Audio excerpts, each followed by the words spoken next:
you. Thank you. Thank you. Thank you. Thank you, everyone.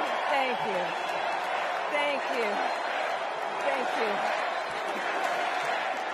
Thank you all.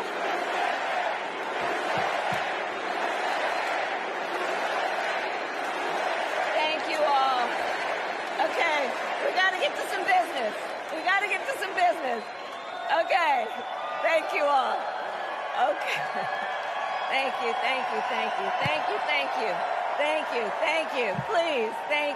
Please, thank you so very much.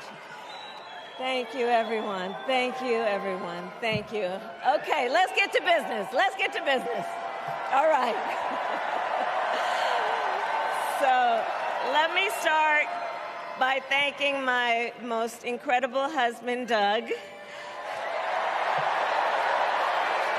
for being an incredible partner to me, an incredible father to Cole and Ella, and happy anniversary, Dougie. I love you so very much. To our President, Joe Biden. When I think about the path that we have traveled together, Joe, I am filled with gratitude. Your record is extraordinary, as history will show, and your character is inspiring. And Doug and I love you and Jill and are forever thankful to you both.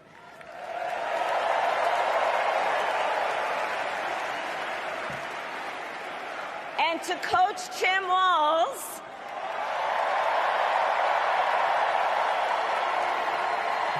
you are going to be an incredible vice president. And to the delegates and everyone who has put your faith in our campaign, your support is humbling. So, America, the path that led me here in recent weeks was no doubt unexpected. But I'm no stranger to unlikely journeys. So, our mother, Kamala Harris, had one of her own. And I miss her every day, and especially right now. And I know she's looking down, smiling. I know that. So my mother was 19 when she crossed the world alone, traveling from India to California with an unshakable dream to be the scientist who would cure breast cancer. When she finished school, she was supposed to return home to a traditional arranged marriage. But as fate would have it, she met my father, Donald Harris, a student from Jamaica. They fell in love and got married, and that act of self-determination made my sister Maya and me. Growing up, we moved a lot. I will always remember that big Mayflower truck packed with all our belongings, ready to go to Illinois, to Wisconsin, and wherever our parents' jobs took us. My early memories of our parents together are very joyful ones. A home filled with laughter and music, Aretha, Coltrane, and Miles. At the park, my mother would say, "Stay close." But my father would say, as he smiled, "Run, Kamala, run. Don't be afraid. Don't let anything stop you."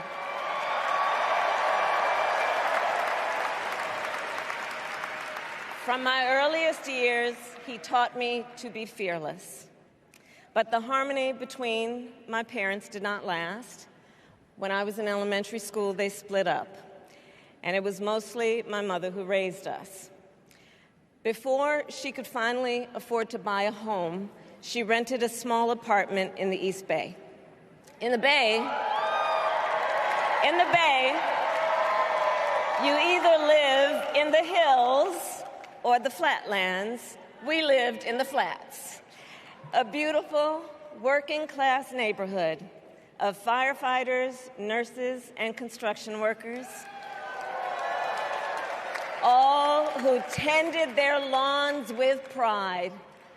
My mother, she worked long hours, and like many working parents, she leaned on a trusted circle to help raise us. Mrs. Shelton, who ran the daycare below us and became a second mother. Uncle Sherman, Aunt Mary, Uncle Freddie, Auntie Chris. None of them family by blood, and all of them family by love.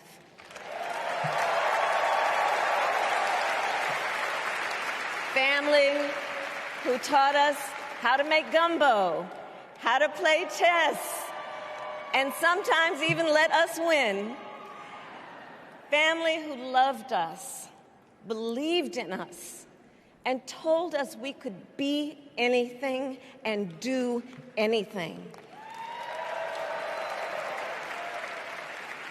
They instilled in us the values they personified: community, faith, and the importance of treating others as you would want to be treated, with kindness, respect, and compassion.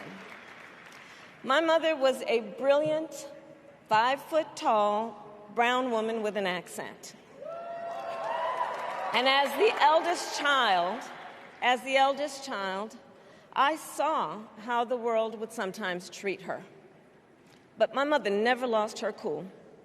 She was tough, courageous, a trailblazer in the fight for women's health, and she taught Maya and me a lesson that Michelle mentioned the other night. She taught us to never complain about injustice, but do something about it. Do something about it. That was my mother. And she taught us, and she also taught us, and never do anything half-assed. And that is a direct quote. A direct quote. I grew up immersed in the ideals of the civil rights movement. My parents had met at a civil rights gathering, and they made sure that we learned about civil rights leaders, including the lawyers like Thurgood Marshall and Constance Baker Motley, those who battled in the courtroom to make real the promise of America. So at a young age, I decided I wanted to do that work. I wanted to be a lawyer. And when it came time to choose the type of law I would pursue, I reflected on a pivotal moment in my life. You see, when I was in high school, I started to notice something about my best friend, Wanda. She was sad at school, and there were times she didn't want to go home. So one day I asked if everything was all right, and she confided in me that she was being sexually abused by her stepfather. And I immediately told her she had to come stay with us, and she did. This is one of the reasons I became a prosecutor, to protect people like Wanda, because I believe everyone has a right to safety, to dignity, and to justice.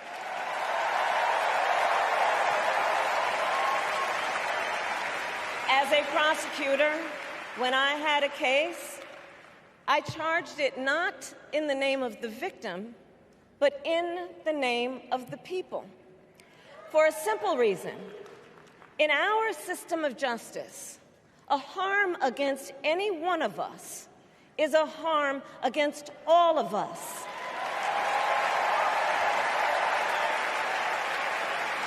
And I would often explain this to console survivors of crime, to remind them no one should be made to fight alone.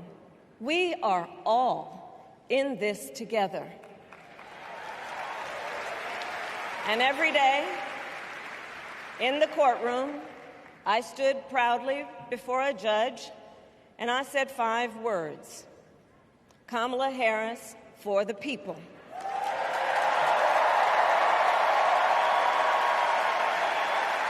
And to be clear, my entire career, I've only had one client, the people.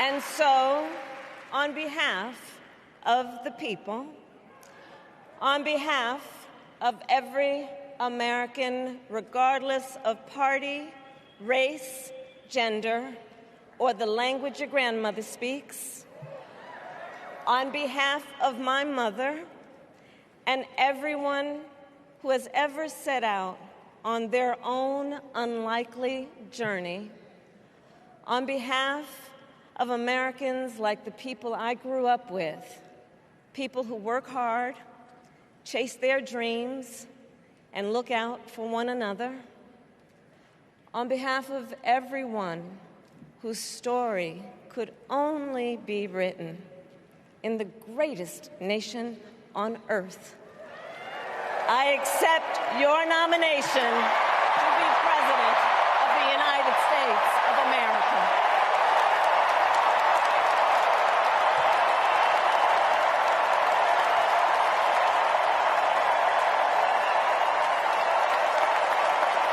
And with this election,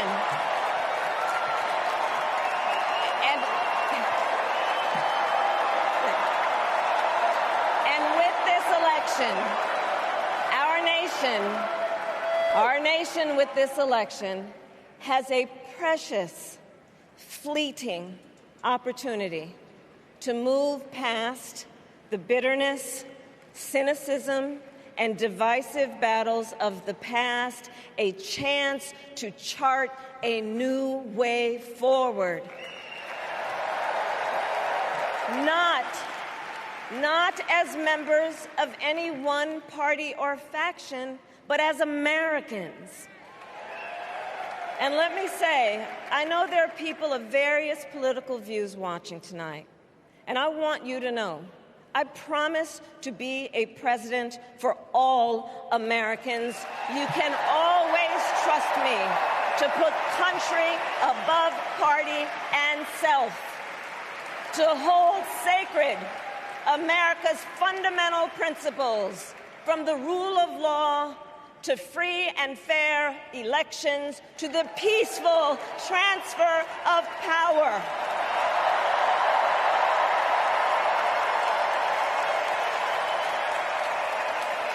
I will be a president who unites us around our highest aspirations, a president who leads and listens, who is realistic, practical, and has common sense, and always fights for the American people.